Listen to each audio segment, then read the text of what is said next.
شروع اللہ کا نام لے کر جو بڑا مہربان نہایت رحم والا ہے۔ اے نبی، مجاہد لوگ تم سے غنیمت کے مال کے بارے میں دریافت کرتے ہیں کہ کیا حکم ہے۔ کہہ دو کہ غنیمت اللہ اور اس کے رسول کا مال ہے، تو اللہ سے ڈرو اور آپس میں صلح رکھو، اور اگر ایمان رکھتے ہو تو اللہ اور اس کے رسول کے حکم پر چلو۔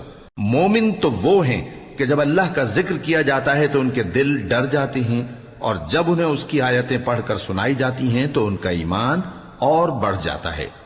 اور وہ اپنے پروردگار پر بھروسہ رکھتے ہیں، اور وہ جو نماز قائم کرتے ہیں اور جو مال ہم نے ان کو دیا ہے اس میں سے نیک کاموں میں خرچ کرتے ہیں، یہی سچے مومن ہیں، اور ان کے لیے ان کے پروردگار کے ہاں بڑے بڑے درجے ہیں اور بخشش اور عزت کی روزی ہے۔ ان لوگوں کو اپنے گھروں سے اسی طرح نکلنا چاہیے تھا جس طرح تمہارے پروردگار نے تم کو تدبیر کے ساتھ اپنے گھر سے نکالا،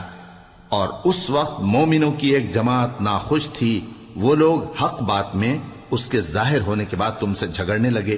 گویا موت کی طرف ہانکے جاتے ہیں اور اسے دیکھ رہے۔ اور اس وقت کو یاد کرو جب اللہ تم سے وعدہ کرتا تھا کہ ابو سفیان اور ابو جہل کے 2 گروہوں میں سے ایک گروہ تمہارے لیے مغلوب ہو جائے گا، اور تم چاہتے تھے کہ جو قافلہ بے شان و شوکت یعنی بے ہتھیار ہے وہ تمہارے ہاتھ آ جائے، اور اللہ چاہتا تھا کہ اپنے فرمان سے حق کو قائم رکھے اور کافروں کی جڑ کاٹ دے، تاکہ سچ کو سچ اور جھوٹ کو جھوٹ کر دے، گو مشرک ناخوش ہی ہوں۔ جب تم لوگ اپنے پروردگار سے فریاد کرتے تھے تو اس نے تمہاری دعا قبول کر لی، اور فرمایا کہ تسلی رکھو، ہم 1000 فرشتوں سے جو ایک دوسرے کے پیچھے آتے جائیں گے تمہاری مدد کریں گے۔ اور اس مدد کو اللہ نے محض بشارت بنایا تھا کہ تمہارے دل اس سے اطمینان حاصل کرے، اور مدد تو اللہ ہی کی طرف سے ہے، بے شک اللہ غالب ہے، حکمت والا ہے۔ جب اس نے تمہاری تسکین کے لیے اپنی طرف سے تمہیں نیند کی چادر اڑھا دی اور تم پر آسمان سے پانی برسا دیا تاکہ تم کو اس سے نہلا کر پاک کر دے اور شیطانی نجاست کو تم سے دور کر دے، اور اس لیے بھی کہ تمہارے دلوں کو مضبوط کر دے اور اس سے تمہارے پاؤں جمائے رکھے۔ جب تمہارا پروردگار فرشتوں کو ارشاد فرماتا تھا کہ میں تمہارے ساتھ ہوں، تم مومنوں کو تسلی دو کہ ثابت قدم رہیں، میں ابھی کافروں کے دلوں میں روب و ہیبت ڈالے دیتا ہوں، سو ان کی گردنیں اڑا دو اور ان کی پور پور توڑ دو۔ یہ سزا اس لیے دی گئی کہ انہوں نے اللہ اور اس کے رسول کی مخالفت کی، اور جو شخص اللہ اور اس کے رسول کی مخالفت کرتا ہے تو اللہ بھی سخت عذاب دینے والا ہے۔ یہ مزہ تو یہاں چکھو، اور یہ سمجھ لو کہ کافروں کے لیے آخرت میں دوزخ کا عذاب بھی تیار ہے۔ اے اہل ایمان، جب میدان جنگ میں کفار سے تمہارا مقابلہ ہو تو ان سے پیٹھ نہ پھیرنا، اور جو شخص جنگ کے روز اس صورت کے سوا کہ لڑائی کے لیے کنارے کنارے چلے، یعنی حکمت عملی سے دشمن کو مارے یا اپنی فوج میں جا ملنا چاہے، ان سے پیٹھ پھیرے گا تو سمجھو کہ وہ اللہ کے غضب میں گرفتار ہو گیا، اور اس کا ٹھکانہ دوزخ ہے، اور وہ بہت ہی بری جگہ ہے۔ پس تم لوگوں نے ان کفار کو قتل نہیں کیا بلکہ اللہ نے انہیں قتل کیا، اور اے نبی، جس وقت تم نے کنکریاں پھینکی تھیں تو وہ تم نے نہیں پھینکی تھی بلکہ اللہ نے پھینکی تھی۔ اس سے غرض یہ تھی کہ مومنوں کو اپنے احسانوں سے اچھی طرح آزما لے، بے شک اللہ سنتا ہے، جانتا ہے۔ ہوا بھی یوں ہی، اور کچھ شک نہیں کہ اللہ کافروں کی تدبیر کو کمزور کر دینے والا ہے۔ کافروں، اگر تم فیصلہ چاہتے ہو تو تمہارے پاس فیصلہ آ چکا، اگر تم اپنے افعال سے باز آ جاؤ تو تمہارے حق میں بہتر ہے، اور اگر پھر نافرمانی کرو گے تو ہم بھی پھر تمہیں عذاب کریں گے، اور تمہاری جماعت خواہ کتنی ہی بڑی ہو تمہارے کچھ بھی کام نہ آئے گی، اور اللہ تو مومنوں کے ساتھ ہے۔ اے ایمان والو، اللہ اور اس کے رسول کے حکم پر چلو اور اس سے روگردانی نہ کرو جبکہ تم سنتے بھی ہو، اور ان لوگوں جیسے نہ ہونا جو کہتے ہیں کہ ہم نے سن لیا مگر حقیقت میں نہیں سنتے۔ کچھ شک نہیں کہ اللہ کے نزدیک تمام جانداروں میں بدترین وہ بہرے گونگے لوگ ہیں جو عقل سے کام نہیں لیتے، اور اگر اللہ ان میں خیر کی طلب دیکھتا تو ان کو سننے کی توفیق بخشتا، اور اگر یوں ہی انہیں سنوا دیتا تو وہ منہ پھیر کر بھاگ جاتے۔ مومنوں، اللہ اور اس کے رسول کا حکم قبول کرو، جبکہ رسول تمہیں ایسے کام کے لیے بلاتے ہیں جو تم کو زندگی جاوداں بخشتا ہے، اور جان رکھو کہ اللہ آدمی اور اس کے دل کے درمیان حائل ہو جاتا ہے، اور یہ بھی کہ تم سب اس کے روبرو جمع کیے جاؤ گے۔ اور اس فتنے سے ڈرو جو خصوصیت کے ساتھ انہی لوگوں پر واقع نہ ہوگا جو تم میں گناہگار ہیں، اور جان رکھو کہ اللہ سخت عذاب دینے والا ہے۔ اور اس وقت کو یاد کرو جب تم زمین مکہ میں قلیل اور ضعیف سمجھے جاتے تھے اور ڈرتے رہتے تھے کہ لوگ تمہیں اڑا نہ لے جائیں، یعنی ختم نہ کر دیں، تو اس نے تم کو جگہ دی اور اپنی مدد سے تم کو تقویت بخشی اور پاکیزہ چیزیں کھانے کو دیں تاکہ اس کا شکر کرو۔ اے ایمان والو، نہ تو اللہ اور رسول سے خیانت کرو اور نہ اپنی امانتوں میں خیانت کرو، اور تم ان باتوں کو جانتے ہو، اور جان رکھو کہ تمہارا مال اور اولاد بڑی آزمائش ہے، اور یہ کہ اللہ کے پاس نیکیوں کا بڑا ثواب ہے۔ مومنو، اگر تم اللہ سے ڈرو گے تو وہ تمہارے لیے حق و باطل کا فرق ظاہر کر دے گا اور تمہارے گناہ مٹا دے گا اور تمہیں بخش دے گا، اور اللہ بڑے فضل والا ہے۔ اور اس وقت کو یاد کرو جب کافر لوگ تمہارے بارے میں چال چل رہے تھے کہ تم کو قید کر دیں یا جان سے مار دیں یا وطن سے نکال دیں، تو ادھر تو وہ چال چل رہے تھے اور ادھر اللہ تدبیر کر رہا تھا، اور اللہ بہترین تدبیر کرنے والا ہے۔ اور جب ان کو ہماری آیتیں پڑھ کر سنائی جاتی ہیں تو کہتے ہیں یہ کلام ہم نے سن لیا ہے، اگر ہم چاہیں تو اسی طرح کا کلام ہم بھی کہہ دیں، اور یہ ہے ہی کیا، صرف اگلے لوگوں کی حکایتیں ہیں۔ اور جب انہوں نے کہا کہ اے اللہ، اگر یہ قرآن تیری طرف سے برحق ہے تو ہم پر آسمان سے پتھر برسا یا کوئی اور تکلیف دینے والا عذاب بھیج دے۔ اور اللہ ایسا نہ تھا کہ جب تک اے پیغمبر تم ان میں تھے انہیں عذاب دیتا، اور نہ ایسا ہے کہ وہ تو بخشش مانگیں اور اللہ انہیں عذاب دے۔ اور اب ان کے لیے کون سی وجہ ہے کہ وہ انہیں عذاب نہ دے، جبکہ وہ مسجد حرام میں نماز پڑھنے سے روکتے ہیں، جبکہ وہ اس مسجد کے متولی بھی نہیں ہیں۔ اس کے متولی تو صرف پرہیزگار ہیں، لیکن ان میں کے اکثر نہیں جانتے۔ اور ان لوگوں کی نماز خانہ کعبہ کے پاس سیٹیاں اور تالیاں بجانے کے سوا کچھ نہ تھی، تو تم جو کفر کرتے تھے اب اس کے بدلے عذاب کا مزہ چکھو۔ جو لوگ کافر ہیں اپنا مال خرچ کرتے ہیں کہ لوگوں کو اللہ کے رستے سے روکیں، سو ابھی اور خرچ کریں گے، مگر آخر وہ خرچ کرنا ان کے لیے موجب افسوس ہوگا، اور وہ مغلوب ہو جائیں گے، اور کافر لوگ دوزخ کی طرف ہانکے جائیں گے تاکہ اللہ پاک سے ناپاک کو الگ کر دے اور ناپاک کو ایک دوسرے پر رکھ کر ایک ڈھیر بنا دے، پھر اس کو دوزخ میں ڈال دے۔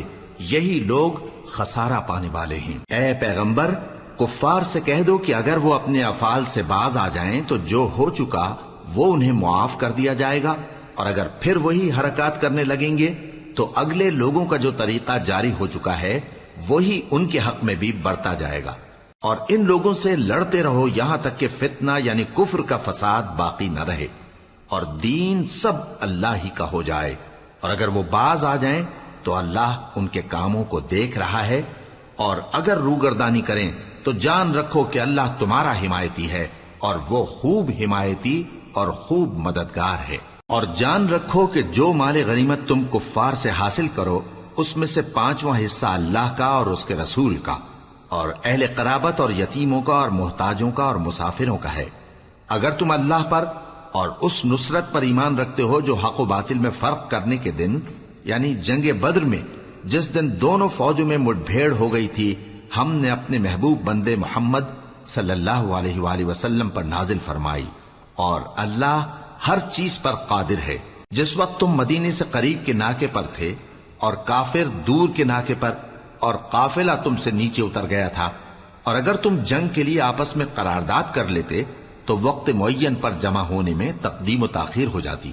لیکن اللہ کو منظور تھا کہ جو کام ہو کر رہنے والا تھا اسے کر ہی ڈالے، تاکہ جو مرے بصیرت پر یعنی یقین جان کر مرے، اور جو جیتا رہے وہ بھی بصیرت پر یعنی حق پہچان کر جیتا رہے۔ اور کچھ شک نہیں کہ اللہ سنتا ہے، جانتا ہے۔ اس وقت اللہ نے تمہیں خواب میں کافروں کو تھوڑی تعداد میں دکھایا تھا، اور اگر بہت کر کے دکھاتا تو تم لوگ جی چھوڑ دیتے اور جو کام درپیش تھا اس میں جھگڑنے لگتے، لیکن اللہ نے تمہیں اس سے بچا لیا، بے شک وہ سینوں کی باتوں تک سے واقف ہے۔ اور اس وقت جب تم ایک دوسرے کے مقابل ہوئے تو کافروں کو تمہاری نظروں میں تھوڑا کر کے دکھاتا تھا اور تم کو ان کی نگاہوں میں تھوڑا کر کے دکھاتا تھا، تاکہ اللہ کو جو کام کرنا منظور تھا اسے کر ڈالے۔ اور سب کاموں کا رجوع اللہ ہی کی طرف ہے۔ مومنو، جب کفار کی کسی جماعت سے تمہارا مقابلہ ہو تو ثابت قدم رہو اور اللہ کو بہت بہت یاد کرو تاکہ مراد حاصل کر لو، اور اللہ اور اس کے رسول کے حکم پر چلو، اور آپس میں جھگڑا نہ کرنا کہ ایسا کرو گے تو تم بزدل ہو جاؤ گے اور تمہاری ہوا اکھڑ جائے گی، اور صبر سے کام لو کہ اللہ صبر کرنے والوں کا مددگار ہے۔ اور ان لوگوں جیسے نہ ہونا جو اتراتے ہوئے یعنی حق کا مقابلہ کرنے کے لیے اور لوگوں کو دکھانے کے لیے گھروں سے نکل آئے اور لوگوں کو اللہ کی راہ سے روکتے ہیں، اور جو اعمال یہ کرتے ہیں اللہ ان کا احاطہ کیے ہوئے ہے۔ اور جب شیطان نے ان کے اعمال ان کو آراستہ کر دکھائے اور کہا کہ آج کے دن لوگوں میں سے کوئی تم پر غالب نہ ہوگا اور میں تمہارا رفیق ہوں، لیکن جب دونوں فوجیں ایک دوسرے کے مقابل صف آرا ہوئیں تو پسپا ہو کر چل دیا اور کہنے لگا کہ مجھے تم سے کوئی واسطہ نہیں، میں تو ایسی چیزیں دیکھ رہا ہوں جو تم نہیں دیکھ سکتے۔ مجھے تو اللہ سے ڈر لگتا ہے اور اللہ سخت عذاب کرنے والا ہے۔ اس وقت منافق اور کافر جن کے دلوں میں بیماری تھی کہتے تھے کہ ان لوگوں کو ان کے دین نے مغرور کر رکھا ہے، اور جو شخص اللہ پر بھروسہ رکھتا ہے تو اللہ غالب ہے، حکمت والا ہے۔ اور کاش تم اس وقت کی کیفیت دیکھو جب فرشتے کافروں کی جانیں نکالتے ہیں کہ ان کے چہروں اور پیٹھوں پر مارتے جاتے ہیں اور کہتے ہیں اب آگ کے عذاب کا مزہ چکھو۔ یہ ان اعمال کی سزا ہے جو تمہارے ہاتھوں نے آگے بھیجی ہیں، اور یہ جان رکھو کہ اللہ بندوں پر ظلم نہیں کرتا۔ جیسا حال فرعونیوں اور ان سے پہلے لوگوں کا ہوا تھا ویسا ہی ان کا ہوا کہ انہوں نے اللہ کی آیتوں سے کفر کیا تو اللہ نے ان کے گناہوں کی سزا میں ان کو پکڑ لیا۔ بے شک اللہ زبردست ہے، سخت عذاب دینے والا ہے۔ یہ اس لیے کہ جو نعمت اللہ کسی قوم کو دیا کرتا ہے جب تک وہ خود اپنے دلوں کی حالت نہ بدل ڈالیں اللہ اسے نہیں بدلا کرتا، اور اس لیے کہ اللہ سنتا جانتا ہے۔ جیسا حال فرعونیوں اور ان سے پہلے لوگوں کا ہوا تھا ویسا ہی ان کا ہوا۔ انہوں نے اپنے پروردگار کی آیتوں کو جھٹلایا تو ہم نے ان کو ان کے گناہوں کے سبب ہلاک کر ڈالا اور فرعونیوں کو ڈبو دیا، اور وہ سب ظالم تھے۔ جانداروں میں سب سے بدتر اللہ کے نزدیک وہ لوگ ہیں جو کافر ہیں، سو وہ ایمان نہیں لاتے۔ جن لوگوں سے تم نے صلح کا عہد کیا ہے پھر وہ ہر بار اپنے عہد کو توڑ ڈالتے ہیں اور اللہ سے نہیں ڈرتے، اگر تم ان کو لڑائی میں پاؤ تو انہیں ایسی سزا دو کہ جو لوگ ان کے پس پشت ہوں وہ ان کو دیکھ کر بھاگ جائیں۔ عجب نہیں کہ ان کو اس سے عبرت ہو۔ اور اگر تم کو کسی قوم سے دغابازی کا خوف ہو تو ان کا عہد انہی کی طرف پھینک دو کہ اس طرح تم سب برابر ہو جاؤ۔ کچھ شک نہیں کہ اللہ دغابازوں کو دوست نہیں رکھتا، اور کافر یہ خیال ہرگز نہ کریں کہ وہ آگے نکل گئے ہیں، وہ ہمیں عاجز نہیں کر سکتے۔ اور جہاں تک ہو سکے فوج کی جمعیت کے زور سے اور گھوڑوں کے تیار رکھنے سے ان کے مقابلے کے لیے مستعد رہو کہ اس سے اللہ کے دشمنوں اور تمہارے دشمنوں اور ان کے سوا اور لوگوں پر جن کو تم نہیں جانتے اور اللہ جانتا ہے ہیبت بیٹھی رہے گی، اور تم جو کچھ اللہ کی راہ میں خرچ کرو گے اس کا ثواب تم کو پورا پورا دیا جائے گا اور تمہارا ذرا نقصان نہ کیا جائے گا۔ اور اگر یہ لوگ صلح کی طرف مائل ہوں تو تم بھی اس کی طرف مائل ہو جاؤ، اور اللہ پر بھروسہ رکھو، کچھ شک نہیں کہ وہ سب کچھ سنتا ہے، جانتا ہے۔ اور اگر یہ چاہیں کہ تم کو فریب دیں تو اللہ تمہیں کفایت کرے گا، وہی تو ہے جس نے تم کو اپنی مدد سے اور مسلمانوں کی جمعیت سے تقویت بخشی اور ان کے دلوں میں الفت پیدا کر دی، اور اگر تم دنیا بھر کی دولت خرچ کرتے تب بھی ان کے دلوں میں الفت پیدا نہ کر سکتے، مگر اللہ ہی نے ان میں الفت ڈال دی، بے شک وہ زبردست ہے، حکمت والا ہے۔ اے نبی، اللہ تم کو اور مومنوں کو جو تمہارے پیرو ہیں کافی ہے۔ اے نبی، مسلمانوں کو جہاد کی ترغیب دو۔ اگر تم میں 20 آدمی ثابت قدم رہنے والے ہوں گے تو 200 کافروں پر غالب رہیں گے، اور اگر 100 ایسے ہوں گے تو 1000 پر غالب رہیں گے، اس لیے کہ کافر ایسے لوگ ہیں کہ کچھ بھی سمجھ نہیں رکھتے۔ اب اللہ نے تم پر سے بوجھ ہلکا کر دیا اور معلوم کر لیا کہ ابھی تم میں کسی قدر کمزوری ہے، پس اگر تم میں 100 ثابت قدم رہنے والے ہوں گے تو وہ 200 پر غالب رہیں گے، اور اگر 1000 ہوں گے تو اللہ کے حکم سے 2000 پر غالب رہیں گے،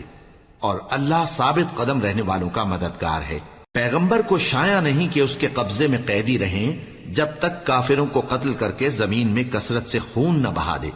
تم لوگ دنیا کے مال کے طالب ہو اور اللہ آخرت کی بھلائی چاہتا ہے، اور اللہ غالب ہے، حکمت والا ہے۔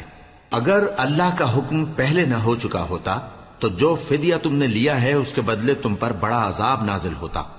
اب جو مال غنیمت تمہیں ملا ہے اسے کھاؤ کہ وہ تمہارے لیے حلال طیب ہے، اور اللہ سے ڈرتے رہو، بے شک اللہ بخشنے والا ہے، مہربان ہے۔ اے پیغمبر، جو قیدی تمہارے قبضے میں یعنی گرفتار ہیں ان سے کہہ دو کہ اگر اللہ تمہارے دلوں میں نیکی معلوم کرے گا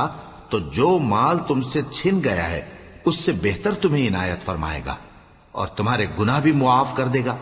اور اللہ بخشنے والا ہے، مہربان ہے۔ اور اگر یہ لوگ تم سے دغا کرنا چاہیں گے تو یہ پہلے ہی اللہ سے دغا کر چکے ہیں، تو اس نے ان کو تمہارے قبضے میں کر دیا، اور اللہ دانا ہے، حکمت والا ہے۔ جو لوگ ایمان لائے اور جنہوں نے ہجرت کی اور اللہ کی راہ میں اپنے مال اور جان سے لڑے وہ، اور جنہوں نے ہجرت کرنے والوں کو جگہ دی اور ان کی مدد کی وہ، آپس میں ایک دوسرے کے رفیق ہیں۔ اور جو لوگ ایمان تو لے آئے لیکن ہجرت نہیں کی، تو جب تک وہ ہجرت نہ کریں تم کو ان کی رفاقت سے کچھ سروکار نہیں، اور اگر وہ تم سے دین کے معاملات میں مدد طلب کریں تو تم کو مدد کرنی لازم ہے، مگر ان لوگوں کے مقابلے میں کہ تم میں اور ان میں صلح کا عہد ہو مدد نہیں کرنی چاہیے، اور اللہ تمہارے سب کاموں کو دیکھ رہا ہے۔ اور جو لوگ کافر ہیں وہ بھی ایک دوسرے کے رفیق ہیں۔ تو مومنو، اگر تم یہ کام نہ کرو گے تو ملک میں فتنہ برپا ہو جائے گا اور بڑا فساد مچے گا۔ اور جو لوگ ایمان لائے اور وطن سے ہجرت کر گئے اور اللہ کی راہ میں جہاد کرتے رہے، اور جنہوں نے ہجرت کرنے والوں کو جگہ دی اور ان کی مدد کی، یہی لوگ سچے مسلمان ہیں۔ ان کے لیے اللہ کے ہاں بخشش اور عزت کی روزی ہے۔ اور جو لوگ بعد میں ایمان لائے اور وطن سے ہجرت کر گئے اور تمہارے ساتھ ہو کر جہاد کرتے رہے، وہ بھی تمہیں میں سے ہیں۔ اور رشتہ دار اللہ کے حکم کی روح سے ایک دوسرے کے زیادہ حقدار ہیں، کچھ شک نہیں کہ اللہ ہر چیز سے واقف ہے۔